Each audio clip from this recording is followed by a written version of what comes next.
senses. Hare Krishna, dear devotees.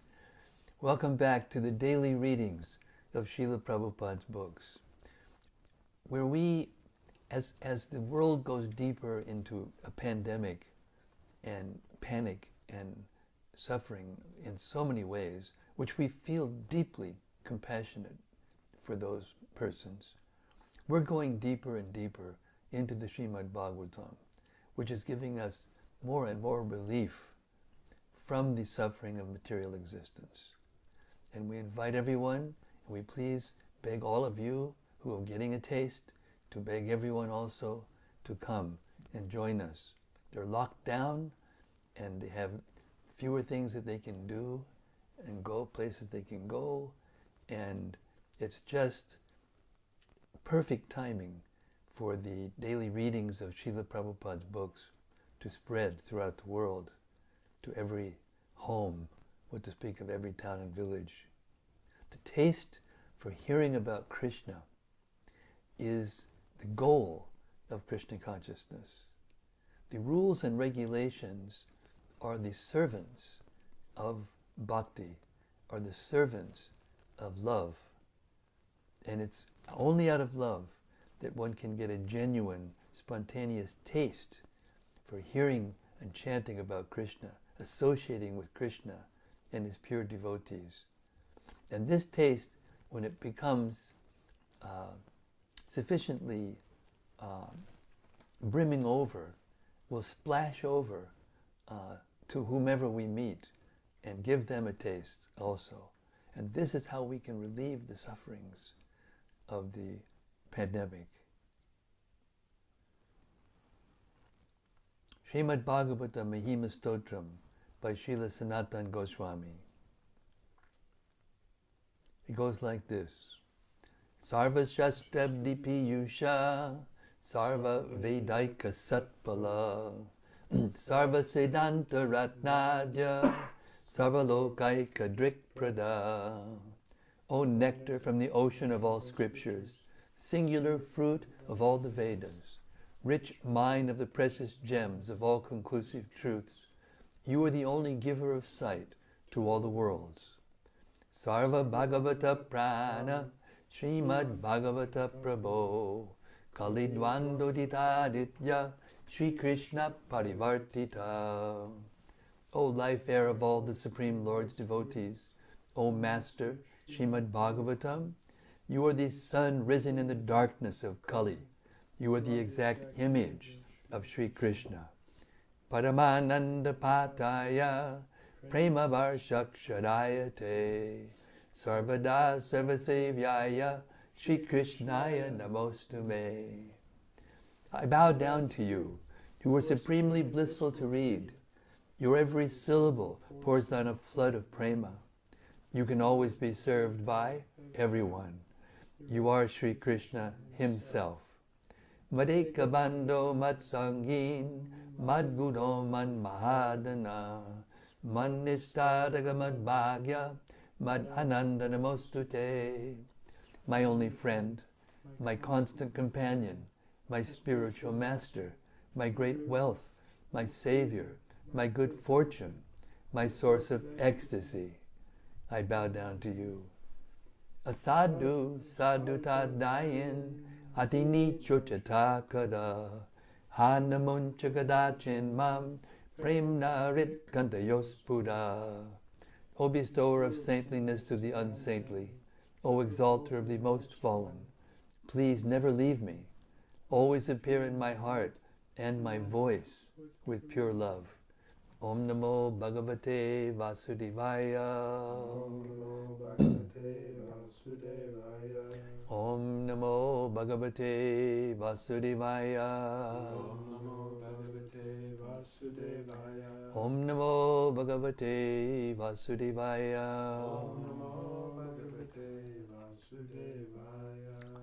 So the wonderful drama of the history of the unfolding of the material universe has reached the act, 22nd chapter, Canto 11, Krishna's instructions to Uddhava. called the enumeration of the elements of material creation.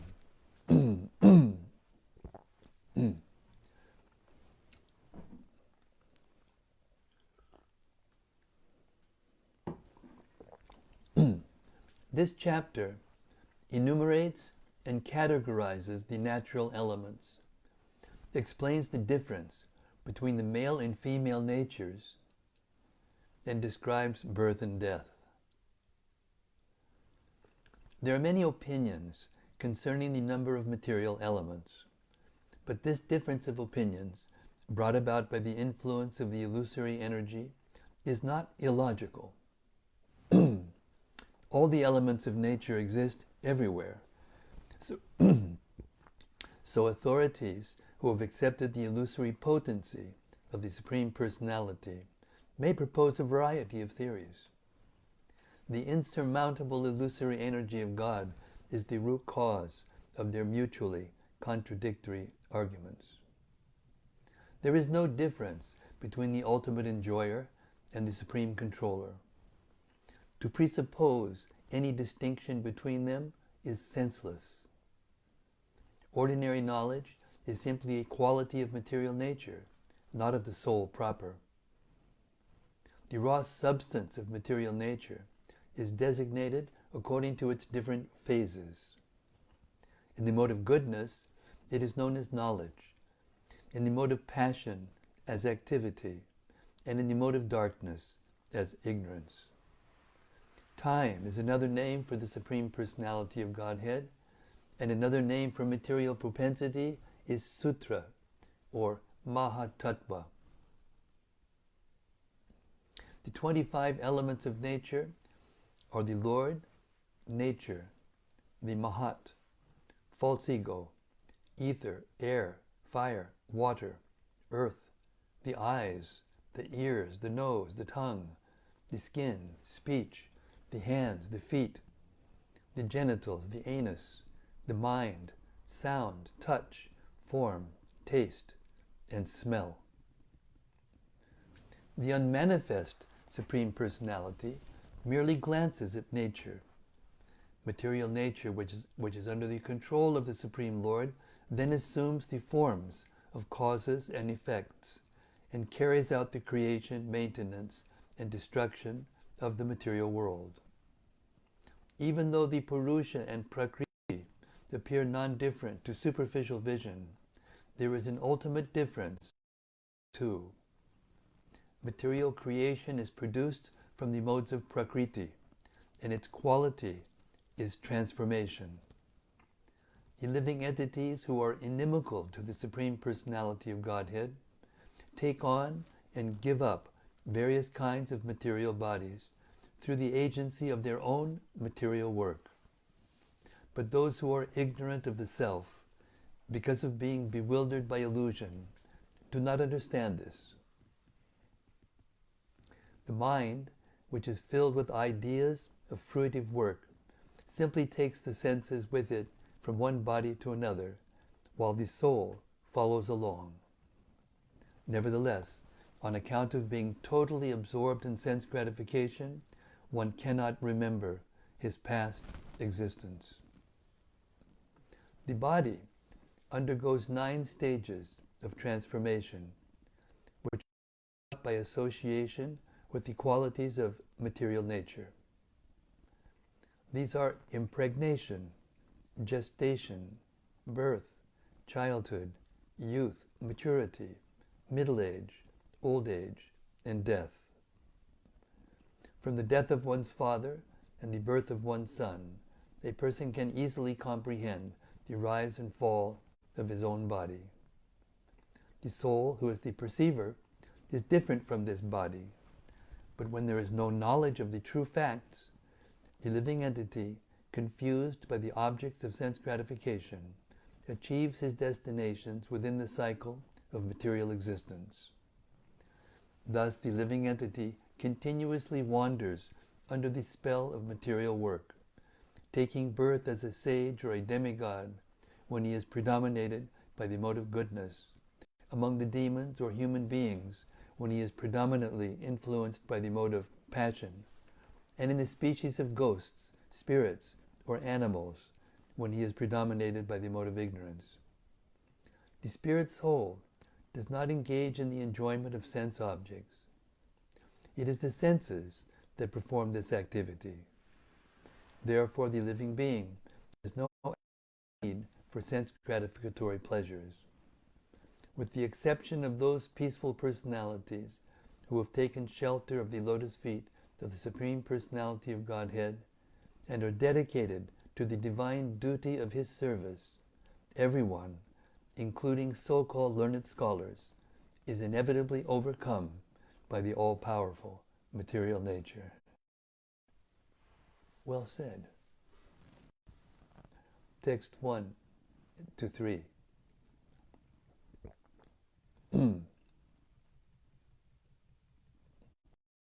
Uddhava inquired, "My dear Lord, O Master of the universe, how many different elements have been enumerated by the great sages? I have heard you personally describe a total of 28. God, the Jiva soul, the Mahatattva, false ego, the 5 gross elements, the 10 senses, the mind, the 5 subtle objects of perception, and the 3 modes of nature.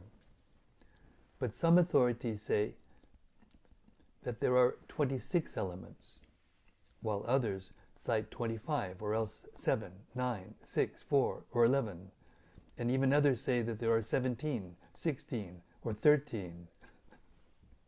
What did each of these sages have in mind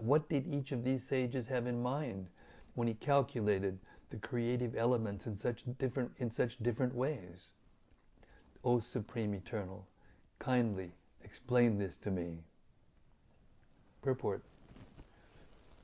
Lord thoroughly explained in the previous chapter that Vedic knowledge is not meant for sense gratification, but for liberation from material bondage. Now Uddhava presents immediate questions that must be answered so the liberation will be clear. Different philosophers have historically disagreed over the exact number of material elements, about the existence and non-existence of particular external objects, and about the existence of the soul itself. The Jnanakanda section of the Vedas aims at liberation through analytic understanding of the material world and of the spirit soul as a transcendental element beyond matter. Ultimately, the Supreme Lord himself stands above all elements and maintains them by his personal potency. Uddhava mentions in numerical terms different methodologies of different sages, citing first the Lord's own opinion. The word Ayushman, or possessing eternal form, is significant in this regard. Since Lord Krishna is eternal, he possesses all knowledge of past, present, and future, and is thus the original and supreme philosopher. According to Srila Vishwanath Chakravarti Thakur, the different analytic approaches mentioned by Sri Uddhava are actually not contradictory, since they are different methods of categorizing the same reality. Atheistic on reality does not recognize the existence of God. Consequently, it is a worthless attempt to explain the truth. The Lord himself empowers different living entities to speculate and speak on reality in different ways. The actual reality, however, is the Lord himself, who will now speak to Sri Uddhava. Text 4. Lord Krishna replied, "Because all material elements are present everywhere, it is reasonable that different learned brahmanas have analyzed them in different ways. All such philosophers spoke under the shelter of my mystic potency, and thus they could say anything without contradicting the truth." Purport. The words Santi Sarvatra in this verse indicate that all material elements are found within each other in gross and subtle forms. In this way, there are innumerable ways to categorically describe them.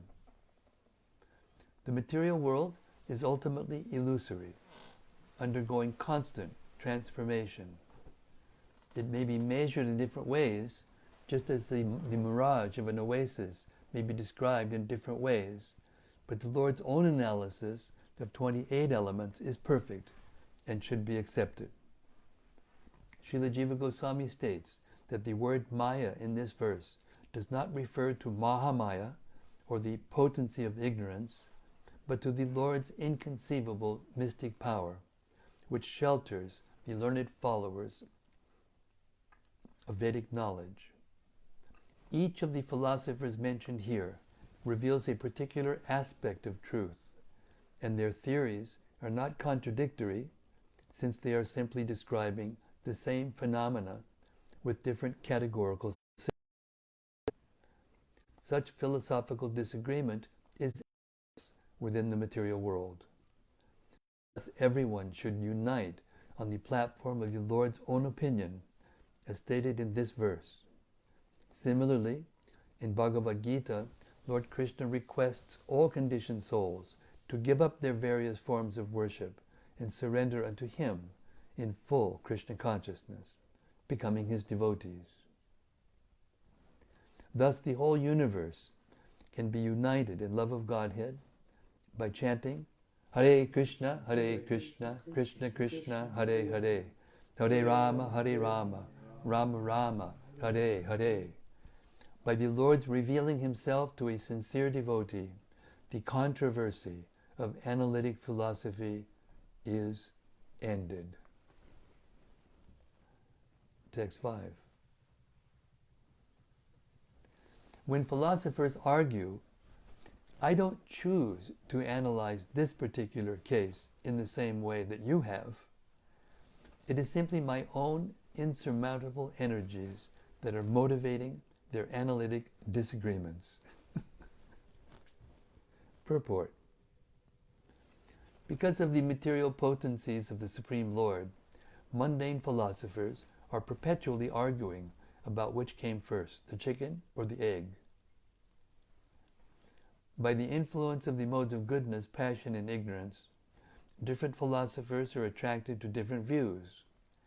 And by the influence of the material atmosphere created by the Lord, these philosophers perpetually disagree with one another. The Supreme Lord Himself, however, has given a clear explanation.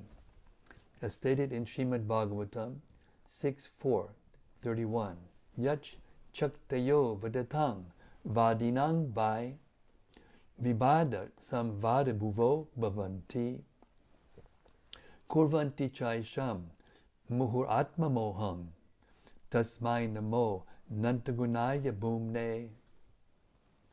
Let me offer my respectful obeisances under the all-pervading Supreme Personality of Godhead, who possesses unlimited transcendental qualities. Acting from within the cores of the hearts of all philosophers who propagate various views, He caused them to forget their own souls, while sometimes agreeing and sometimes disagreeing among themselves. Thus He creates within the material world a situation in which they are unable to come to a conclusion. I offer my respectful obeisances unto Him. Text 6. By interaction of my energy, different opinions arise. But for those who have fixed their intelligence on me and controlled their senses, differences of perception disappear.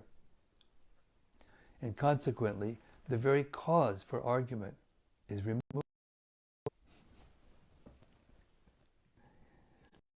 Report. Conflicting varieties of perception are created by the interaction of the Lord's material energies in the minds of different philosophers, who staunchly defend their opinions, stating, this may be the case, or perhaps that, or the other.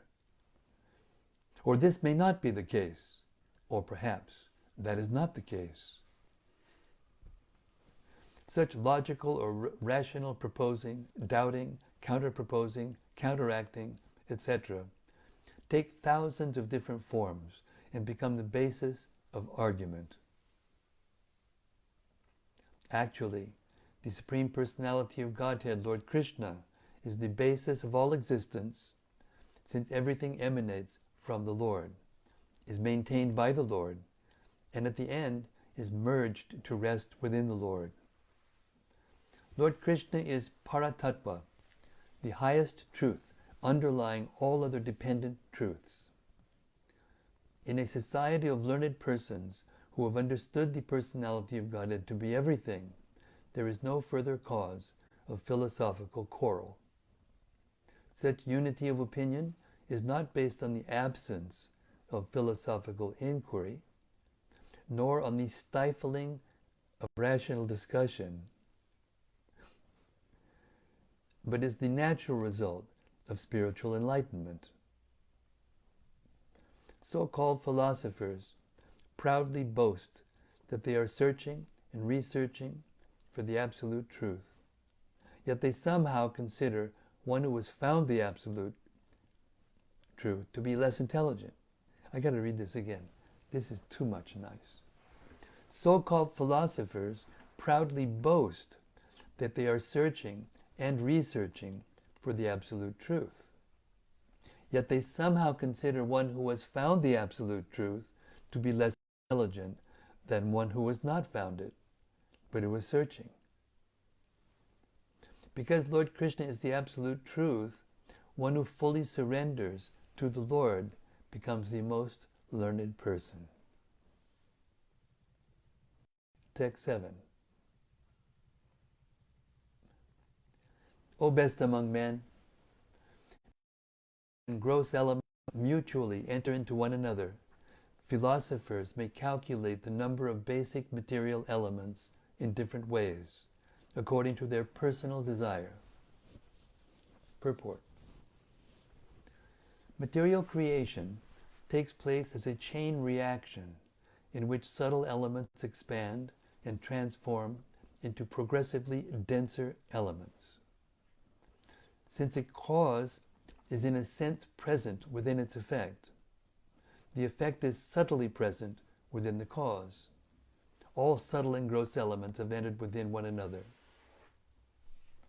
Thus, one may categorize basic material elements in many different ways, various numbers and names according to one's methodology. Although material philosophers proudly assume their individual theories to be supreme, they are all speculating according to their personal proclivities, as described in this and the following verse. Text 8. All subtle material elements are actually present within their gross effects.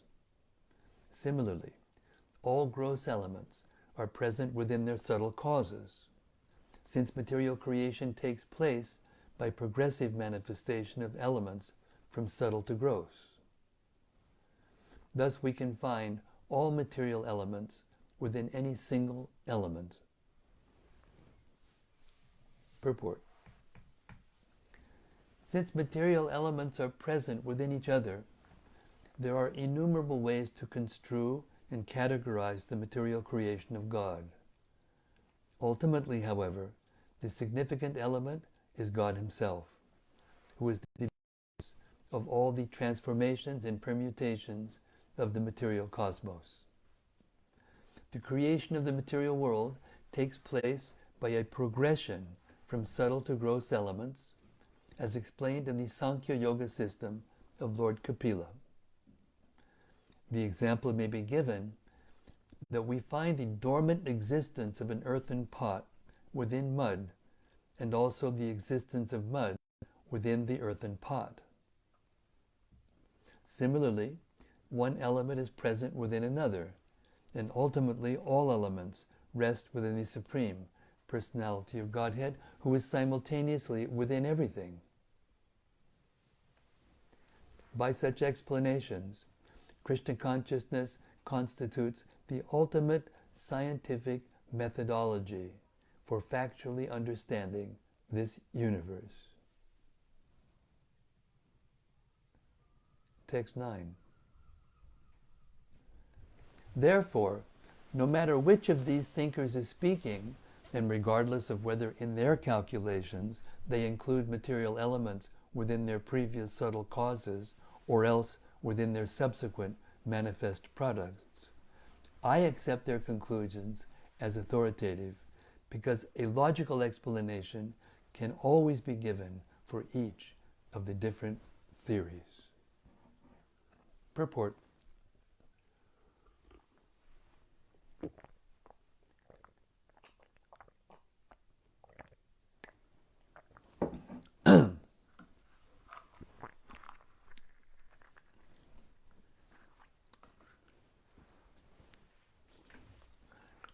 Although innumerable philosophers may rationally describe the material creation from different points of view, one cannot perfect one's knowledge without Krishna consciousness.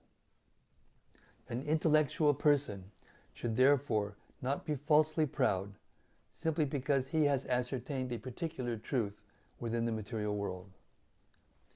The Lord here states that one who follows the Vedic way of analysis will undoubtedly have many insights concerning the material creation. Ultimately, however, one must become a devotee of the Supreme Lord and perfect one's knowledge in Krishna consciousness. Text 10. Because a person who has been covered by ignorance since time immemorial is not capable of effecting his own self-realization, there must be some other personality who is in factual knowledge of the Absolute Truth and can impart this knowledge to him. Purport. Although the Lord tolerates different methods of calculated material causes within their effects and material effects within their causes, there cannot be any speculation regarding the two spiritual elements found in this universe, namely the individual soul and the supersoul.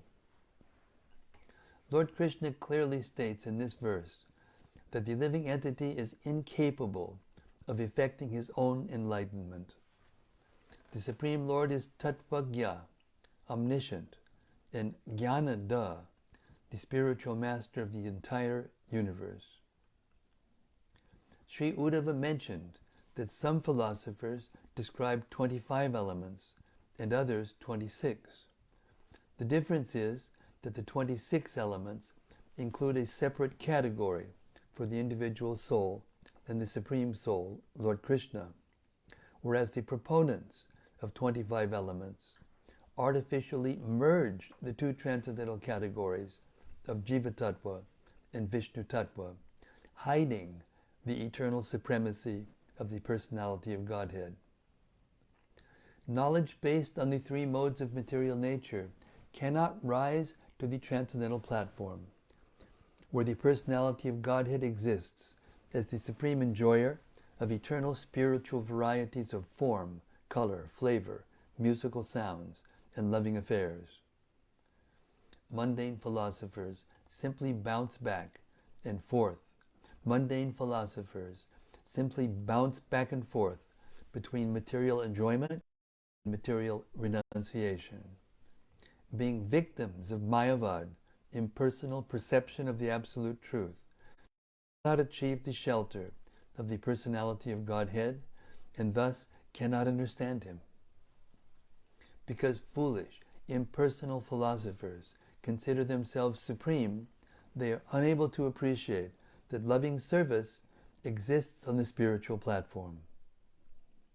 Stubbornly rejecting subservience to the personality of Godhead, the impersonalists are eventually overwhelmed by the illusory potency of the Lord and undergo the miseries of material existence. The Vaishnavas, on the other hand, are envious of the personality of Godhead, gladly accept his shelter and supremacy, and thus the Lord personally takes charge of his devotees and enlightens them, filling them with his own transcendental bliss. Spiritual service to the Supreme Lord is in this way a discipline and repression of material service. Text 11. According to knowledge in the material mode of goodness, there is no qualitative difference between the living entity and the Supreme Controller. The imagination of qualitative difference between them is useless speculation. Purport. According to certain philosophers, there are 25 elements, among which a single category is stipulated for both the individual living entity and the Supreme Lord. Such impersonal knowledge is declared by the Lord to be material. Jnanam cha prakrtir guna. Such knowledge can, however, be accepted to establish the qualitative identity of the Supreme Lord and the living entities who expand from Him. Materialistic persons sometimes believe that there is a Supreme Spirit in heaven, but also think that human beings are identical with their material bodies, and thus qualitatively and perpetually separated from the Supreme Lord. Knowledge of the Lord's qualitative oneness with the living entity, as described in this verse, refutes the materialistic concept of life and partially establishes the absolute truth. Sri Prabhu described the actual situation as Achintya Bedha Beda Tattva. The Supreme Controller and the controlled living entities are simultaneously one and different. In the material mode of goodness, the oneness is perceived. As one proceeds further to the stage of Vishuddha Sattva, or purified spiritual goodness, one finds spiritual variety within the qualitative oneness, completing one's knowledge of the absolute truth. The words na vakshanyam anvapi boldly affirm that the individual living entity is indisputably part and parcel of the Supreme Lord and qualitatively one with Him. Any philosophical attempt to separate the living entity from the Supreme Lord and deny His eternal attachment to the Lord is thus refuted. Speculation arriving at the conclusion that the living entity has independent existence separate from the Lord is described here as apartha, useless. Nevertheless, the theory of 25 elements is acceptable to the Lord as a preliminary phase in the evolution of spiritual knowledge. Text 12. Nature exists originally as the equilibrium of the three material modes, which pertain only to nature, not to the transcendental spirit soul. These modes, goodness, passion, and ignorance, are the effective causes of the creation, maintenance, and destruction of this material universe. Purport. In the Bhagavad Gita 3.27 it is stated, Prakrite kriyamanani gunai karmani sarvashaha ahankara vimudatma kartaham iti manyate. The bewildered spirit soul, under the influence of the three modes of material nature, thinks himself to be the doer of activities which are in actuality carried out by nature. The three modes of nature, in their original state of equilibrium, as well as the subsequent creation generated from the modes, are vastly more powerful than the tiny living entity who is controlled by them. The living entity thus cannot be accepted as the actual doer or creator within the material world. The mode of goodness is symptomized by the experience of knowledge, the mode of passion by the experience of work, and the mode of ignorance by the experience of darkness. These modes of material nature, work, and darkness, have no real relation with the transcendental spirit soul, who exhibits his own qualities of eternality, bliss, and knowledge, the Sandini, Hladini, and Samvit potencies of the Supreme Lord. The material modes have no access within the kingdom of God, in the unbounded atmosphere of which the eternal living entity is meant to live. Text 13.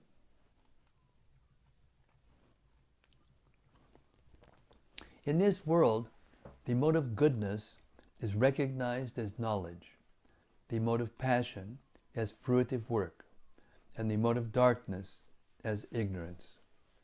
Time is perceived as the agitated interaction of the material modes, and the totality of functional propensity is embodied by the primeval sutra, or Mahat Tattva. Purport. The impetus for the interaction of elements is the forward movement of time. Because time is passing, the human being grows within the womb, gradually comes out, grows up, produces byproducts, dwindles, and dies. All of this is due to the pushing of time. In the absence of the time factor, the material elements do not interact, but remain inert in the form of pradhan. Lord Krishna is establishing the basic categories of the material world so that human beings can conceive of the Lord's creation. Were the categories not condensed, were the categories not condensed, analysis and conceptualization would be impossible, since the Lord potencies are infinite. Although there are numerous divisions of material elements within the basic divisions, the spirit soul is always to be understood as a distinct transcendental element, meant for residence in the kingdom of God. Text 14. I have described the 9 basic elements as the enjoying soul, nature, nature's primeval manifestation of the Mahatattva, false ego, ether, air, fire, water, and earth. Purport. Prakriti, or nature, is originally unmanifest and later becomes manifest as the Mahat Tattva. Although the living entity is Purusha, an enjoyer, the real process by which he can enjoy is by satisfying the transcendental senses of the Lord, just as the hand eats by supplying food to the stomach. Within material nature, the living entity becomes a false enjoyer, forgetting his subservience to the Lord. The material elements, as well as the living entity and the supersoul, are thus systematically analyzed to demonstrate to the conditioned soul his constitutional position beyond material nature. 15. Hearing, touch, sight, smell, and taste are the 5 knowledge acquired, my dear Uddhava. And speech, the hands, the genitals, legs, constitute the 5 working senses. The mind belongs to both these categories. Purport. 11 elements are mentioned in this verse. 16. Sound, touch, taste, smell, and form are the objects of the knowledge-acquiring senses. And movement, speech, excretion, and manufacture are functions of the working senses. Purport. Here the word utsarga refers to evacuation by the genitals and anus, and thus constitutes 2 elements. In this way, 10 elements are listed here in 2 sets of 5. Text 17. In the beginning of creation, nature assumes, by the modes of goodness, passion, and ignorance, its form as the embodiment of all subtle causes and gross manifestations within the universe. Let me read that again. In the beginning of creation, nature assumes, by the modes of passion, form as the embodiment of all subtle causes and gross manifestations within the universe. The Supreme Personality of Godhead does not enter the interaction of material manifestation, but merely glances upon nature. Purport. The Personality of Godhead is not subject to transformation like the subtle and gross material elements. Thus the Lord is vyakta, or not materially manifest at any stage of cosmic evolution. Regardless of the specific method of cataloging the material elements, the Lord remains the ultimate creator, maintainer, and annihilator of the total cosmic situation.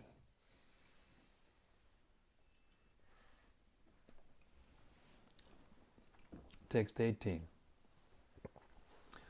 As the material elements, headed by the Mahat Tattva, are transformed, they receive their specific potencies from the glance of the Supreme Lord, and being amalgamated by the power of nature, they create the universal egg. Text 19.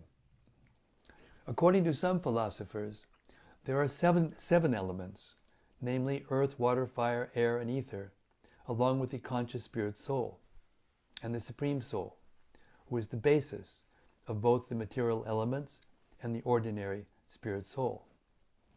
According to this theory, the body, senses, life air, and all material phenomena are produced from these 7 elements. Purport. Having explained his own viewpoint, the Lord now summarizes various other analytic methodologies. I'll stop here.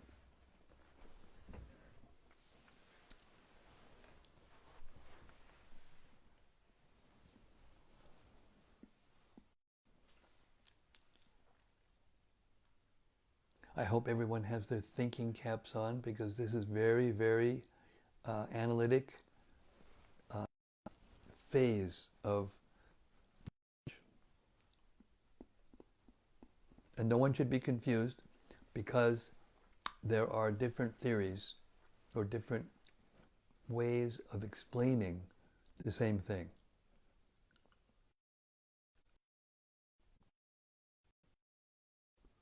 Person seeing the sun without any knowledge of the sun may think it's a disk in the sky.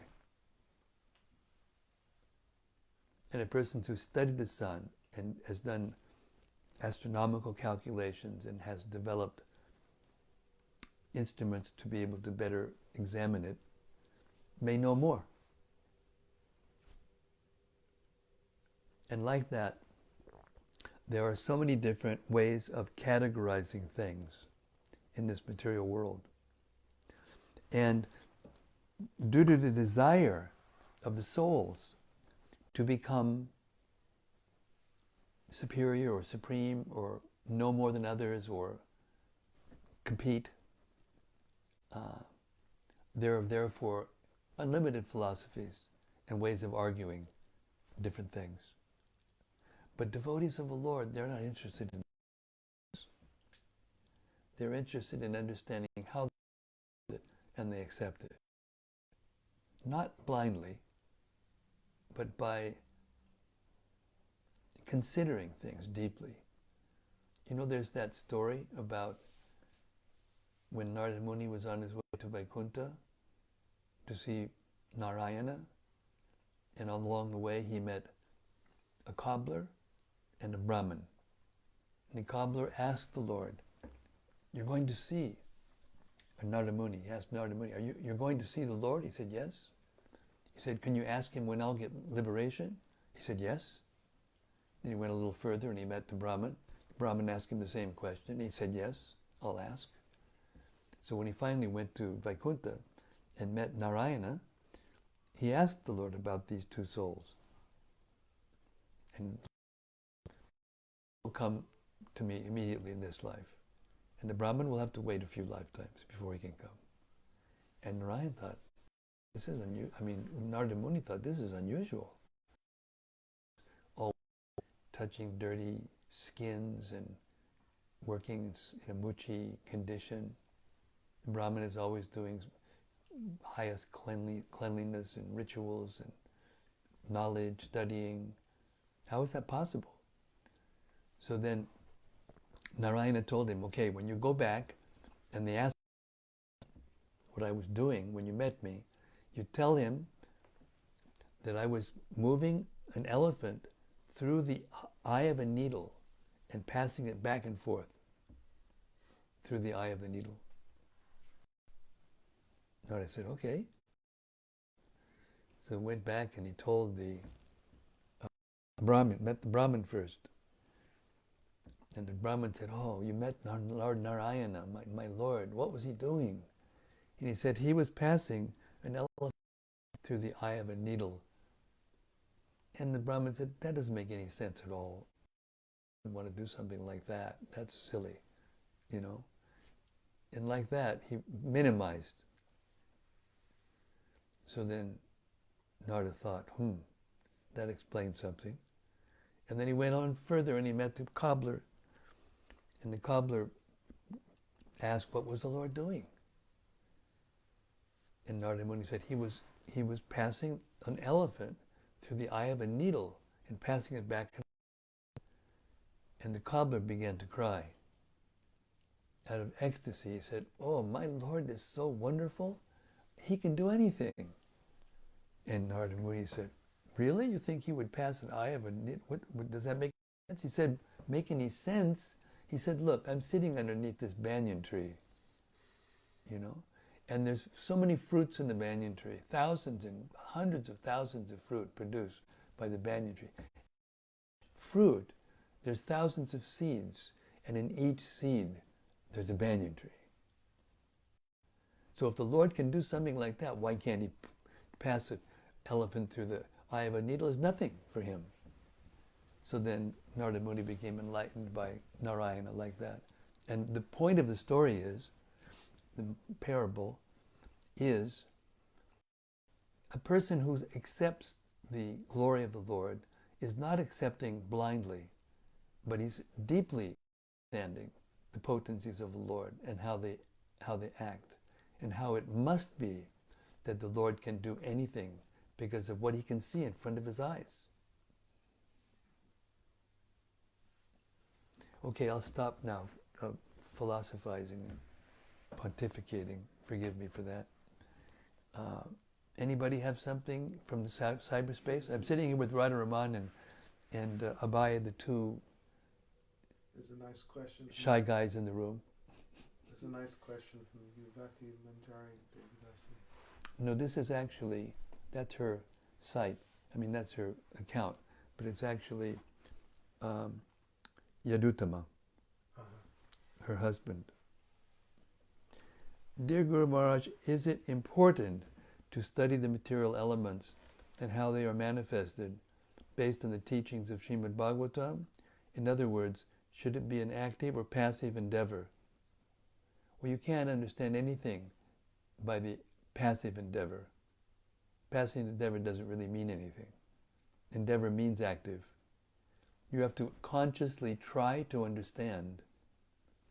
And as you consciously try to understand and then have the subject explained to you when you have a doubt or you cannot understand something, then by repeatedly hearing and repeatedly trying to understand, the material intelligence becomes stronger and it is capable of understanding more deeply.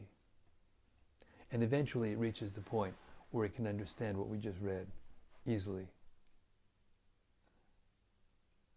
So yes, it must be active, not just passive.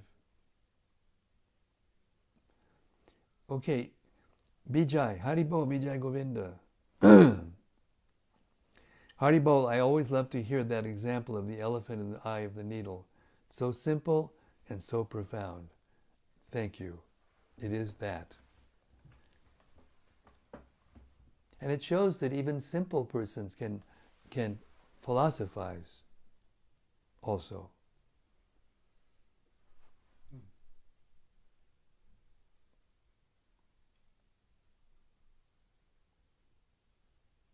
What else?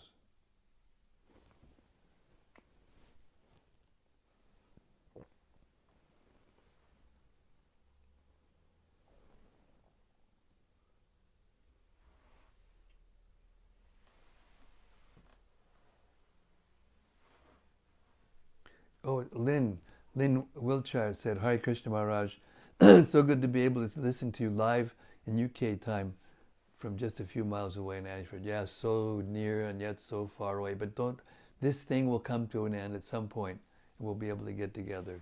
I look forward. Hare Krishna.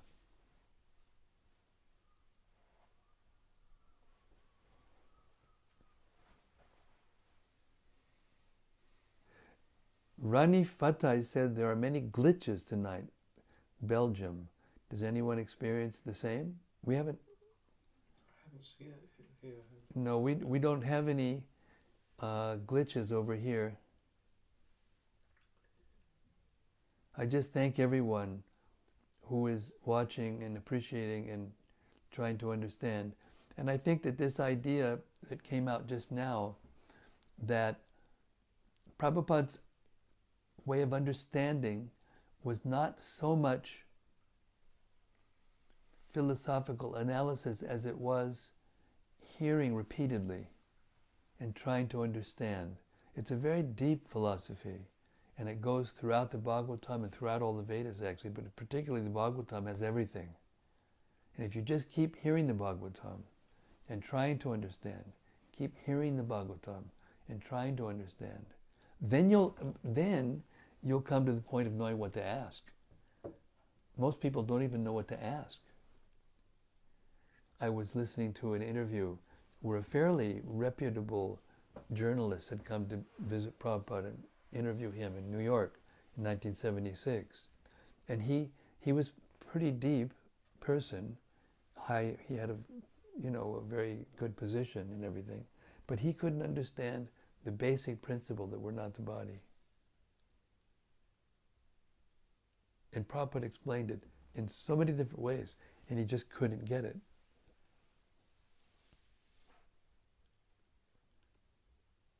So, the ability to understand philosophy, or to understand analogies that are given to help deepen our vision of being able to see what's going on here, it doesn't depend on material qualities or material education.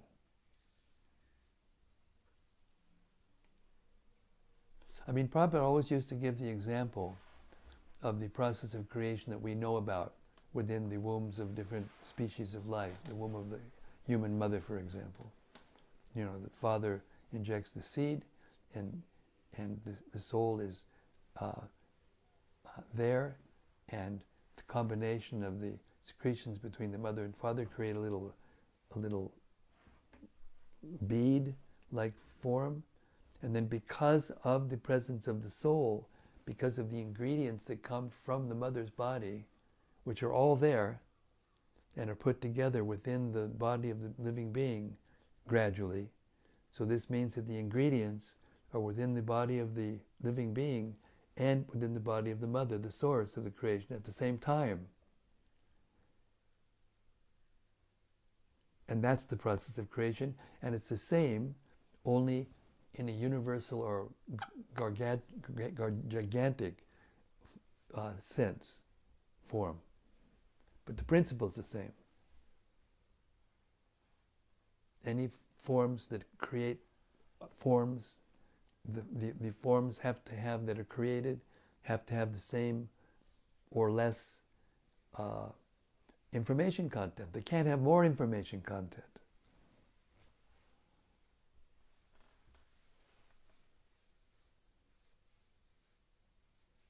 So therefore, there's this relationship, that all the elements are in the cause and in the effect at the same time, all the time. And how that works with the subtle and the gross is an extremely deep subject.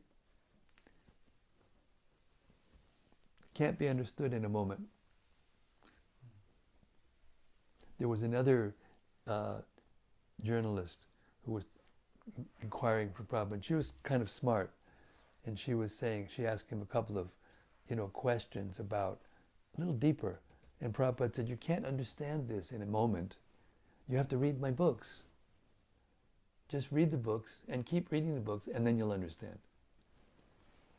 Same goes for us.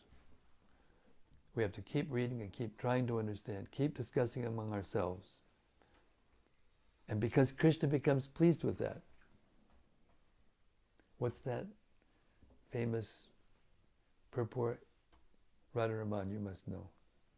It's in Adi Lila, chapter 1, text 55, is it? Oh, yeah. It's actually the purport to Machitita Matkata Prana, or something like that. You can look it up? Yeah. We read it the other night on that. Yeah. Meeting. See, the active principle of everything as being described here in these sections is the glance of the Lord, or the energy, the internal potency of the Lord. And that injects time. The time is injected into the material nature by the glance of the Lord. And because of that spiritual principle, the thing transforms. Just like the woman cannot conceive and create the form without the spirit soul being injected by the male. So the Lord is infinite. He injects all the souls into the universe at once, all at the same time, just by looking, just by glancing. Therefore we worship Him. Not that we think, nobody can do that. Therefore you can't understand. If you can actually grasp the simple truth that if one form creating another form must have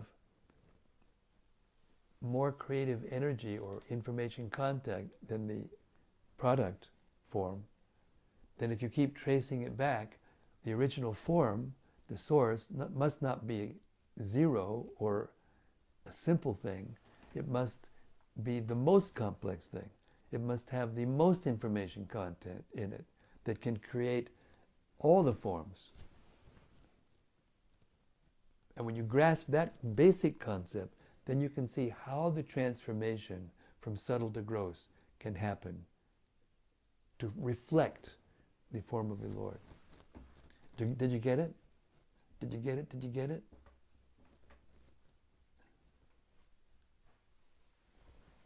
This one.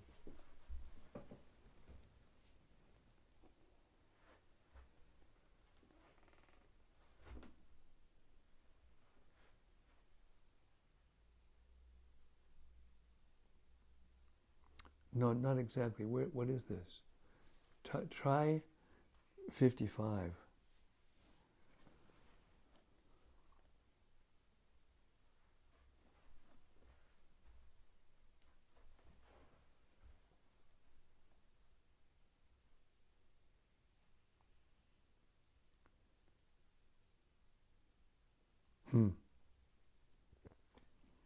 I guess we have to look this up.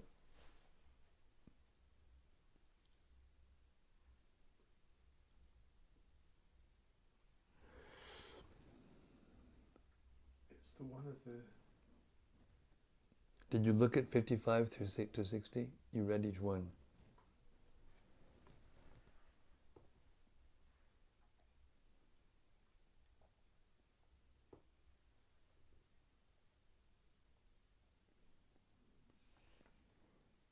Anyway, I can just kind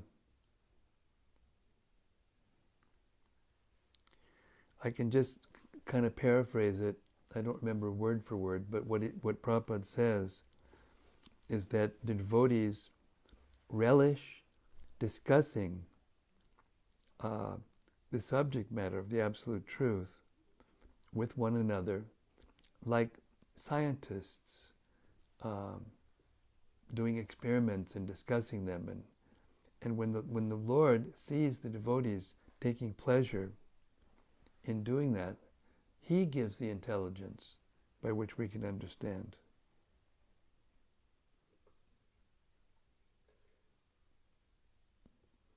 I know it's in here somewhere. If I recall correctly, it's before the 6 verses that were spoken to Lord Brahma, because I'm sure we covered it in our reading the other night. Yeah, where is that? Is it 50 something? So it could be just before then.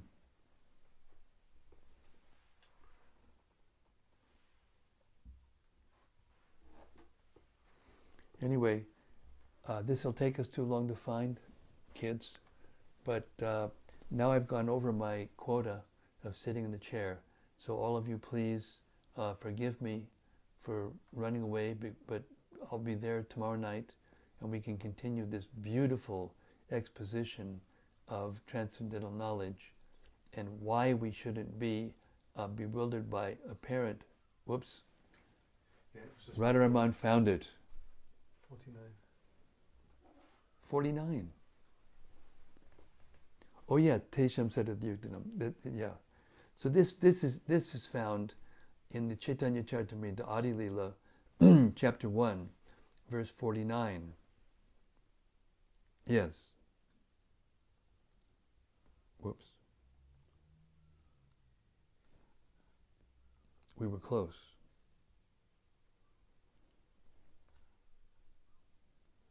To those who are constantly devoted to serving me with love, I give the understanding by which they can come to me. This verse of the Bhagavad Gita 10.10 clearly states how Govindadev instructs his bona fide devotee. The Lord declares that by enlightenment in theistic knowledge, He awards attachment for Him to those who constantly engage in His transcendental loving service. This awakening of divine consciousness enthralls a devotee, who thus relishes his eternal transcendental mellow. Such an awakening is awarded only to those convinced by devotional service about the transcendental nature of the personality of Godhead. They know that the Supreme Truth, the all-spiritual and all-powerful person, is one without a second and has fully transcendental senses. He is the fountainhead of all emanations. Such pure devotees, always merged in knowledge of Krishna and absorbed in Krishna consciousness, exchange thoughts and realizations as great scientists exchange their views and discuss the result of their research in scientific academies. Such exchanges of thoughts in regard to Krishna give pleasure to the Lord, who therefore favors such devotees with all enlightenment. This is the essence of how to understand philosophy.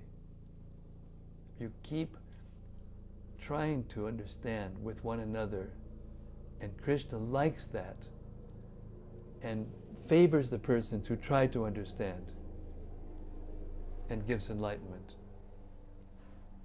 Thank you so much. Thank you. All right, unless there's something else, I'm going to move on now. I'm recording the Ramayana, and we're going to do another chapter tonight, and I have to do it before it gets too late. So thank you so much, everyone, for attending these reading sessions and these discussions and reflections. Please know that this is the process recommended by Krishna throughout the Gita. And we just heard a little exposition on how it is more difficult to try to analyze everything, because there's always so many ways to see it. and you can't get to the conclusion just by arguing. It doesn't work. If you can hear the pastimes of Lord Chaitanya and the Srimad Bhagavatam from Srila Prabhupada without arguing, and keep hearing and trying to understand, keep hearing and trying to understand, and gradually getting a taste, and then discussing with others who have that taste, Krishna is so pleased with that he will give you the understanding. And there's no other way to get the understanding. Yasya Devi Para Bhaktir Yata Devi Tatagaro Tasya Te Katitar Yota Prakasha. I can't remember the last line. Anyway, it means that for one who has full faith in Krishna and in the spiritual master, to all the imports of Vedic knowledge are revealed within the heart to that person.